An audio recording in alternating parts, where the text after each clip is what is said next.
അല്ല, യഥാർത്ഥത്തിൽ ശ്രീധരനെ ഉപയോഗിച്ച് BJP കേരളത്തെ കബളിപ്പിക്കാൻ വേണ്ടിയാണ് ശ്രമിച്ചത്.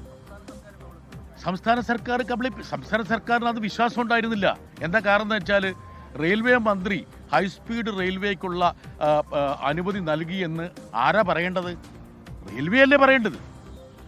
ശ്രീധരനാണോ അത് പ്രഖ്യാപനം നടത്തേണ്ടത്? ശ്രീധരൻ ഒരു സ്വകാര്യ പൗരൻ മാത്രമാണ്, ഒരു പ്രൈവറ്റ് സിറ്റിസൺ മാത്രമാണ്.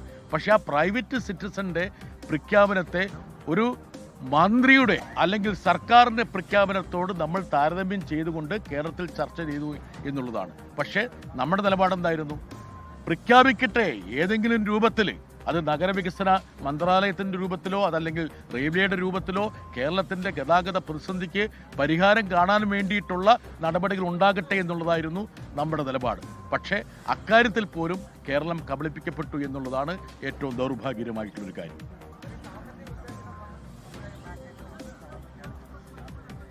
കഴിഞ്ഞ ബജറ്റിൽ ഈ പറയുന്ന ഗ്രാമീണ മേഖലയുടെ ഉത്തേജനത്തെക്കുറിച്ചും വ്യവസായ മേഖലയുടെ ഉത്തേജനത്തെക്കുറിച്ചൊക്കെ പറഞ്ഞിരുന്ന ഒരു കാര്യവും ഇക്കുറി പരാമർശിക്കപ്പെട്ടിട്ടില്ല.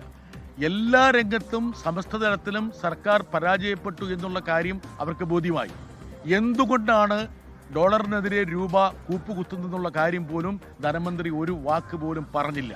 യഥാർത്ഥത്തിൽ ഇക്കണോമിക് സർവേ പറഞ്ഞ ആ കാര്യത്തെക്കുറിച്ചെങ്കിലും ഒരു വാചകമെങ്കിലും അവർ പറയുമെന്ന് ഞാൻ വിചാരിച്ചു. അപ്പോൾ ആകെ പറഞ്ഞിരിക്കുന്നത് എന്താണ്?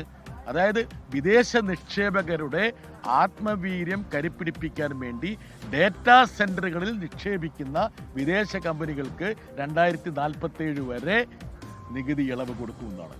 മാത്രമല്ല, ഈ ഒരു ബജറ്റിന്റെ സൂക്ഷ്മവശങ്ങൾ പരിശോധിച്ചാൽ നമ്മുടെ മറൈൻ എക്സ്പോർട്ടിനും ഒരു തിരിച്ചടി ഉണ്ടായിട്ടുണ്ട്. എന്താ മറൈൻ വിദേശത്തേക്ക് കയറ്റുമതി ചെയ്ത മത്സ്യത്തിന്റെ സംസ്കരണവുമായി ബന്ധപ്പെട്ട ചില ചേരുവകളുടെ ഇറക്കുമതി തീരുവ 1% നിന്ന് 3% ഉയർത്തിയിട്ടുണ്ട്.